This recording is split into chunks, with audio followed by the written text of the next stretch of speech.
ভিডিওটা হচ্ছে 6ই বৈশাখ, মানে হচ্ছে গত সোমবার অক্ষয় তৃতীয়ার দিন। 6ই বৈশাখ অক্ষয় তৃতীয়া ছিল। তো সেদিনকে আমরা একটু বাঁকুড়া যাব, তো রেডি হয়ে গেছি। আর এখন তো যা বাইরে গরম, সে তো বুঝতেই পারছো, যা রোদ আর প্রচণ্ড গরম ছিল। আর বাঁকুড়াতে তো গরম আর একটু বেশি। এই যে আমাদের গুরুদেব বাবা, তারই জন্মদিন ছিল, সেই উপলক্ষে আমরা আশ্রমে গেছিলাম। তো ছেলে যায়নি, ছেলে কলেজে গেছিলো, আমি, হাজবেন্ড, বাবা, মা, আমরা 4জন গেছিলাম। তো আমাদের গাড়িটা তো একটু দূরে রাখা থাকে, তো সেই গাড়ির জন্য গেছিলাম। তো গাড়িতে আমরা বসে পড়েছি।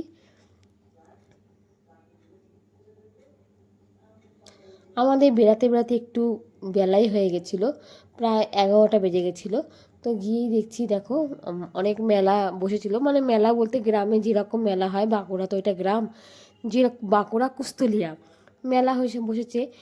মানে মোটামুটি পুতুলের দোকান টোকান, আইসক্রিম, এইসব মোটামুটি মেলা বসেছিল। তো আমরা তো মালা নিয়ে গেছিলাম, রজনীগন্ধা মালা। তো সেটা গুরুদেবের পায়ে দিয়ে ধূপ মোমবাতি জ্বালিয়ে বাবাকে প্রণাম করা, এইগুলোই করেছিলাম। আর ভিড় তো অনেকই ছিল, বাবার জন্মদিন, গুরুদেব বাবার, ভিড় তো থাকবেই।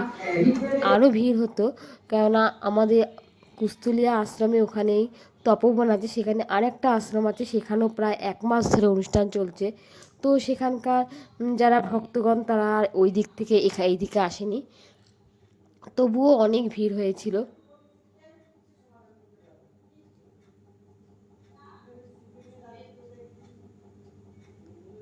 আশ্রমের পরিবেশ তো জানোই, নীরব, যতই লোক হোক কিন্তু কোনো কথাবার্তা কিচ্ছু শুনতে পারবে না, মানে নীরব, যে যার মতো। এদিকে বাবার নাম, মানে বাবার উদ্দেশ্যে নাম কীর্তন চলছে। আর আশ্রমটা খুব সুন্দর সাজিয়েছিল। আশ্রমের তো মনে করে, মানে গ্রাম্য পরিবেশ মানে মনোরম পরিবেশ, আর আশ্রম সেটা তো সুন্দর হবেই। দেখছে, আর আশ্রমের সামনেই আমাদের অনেকটা বড় মাঠ আছে, সেই মাঠে মানে লোক সবাই খাবার জন্য বসে আছে। এইদিকেও খাবারের ব্যবস্থা করা হয়েছিল, আবার আরেকটা জায়গাও খাবারের ব্যবস্থা করা হয়েছিল। মেলা মানে মাঠে তো ঢালাওভাবে বসিয়ে খাওয়ানো হচ্ছে।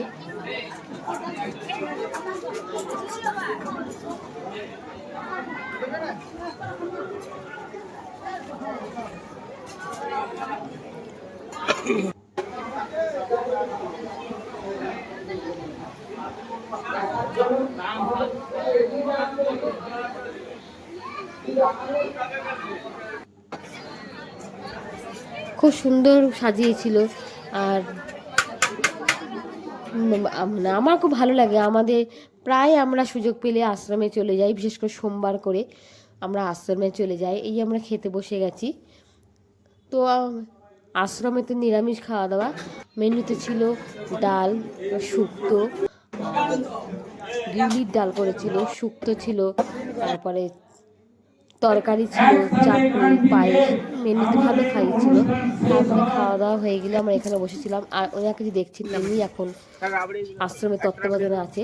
তারপরে আমরা কিছুক্ষণ থেকে চলে এসেছি, আর বাইরে যে প্রচণ্ড গরম, সেই গরমে তো আইসক্রিম দেখলেই খাবার মন করে, তো আইসক্রিম খেয়ে নিয়েছি। তারপরে আমরা চলে এসেছি। তো ভিডিওটা আমি এখানে শেষ করলাম, বাই।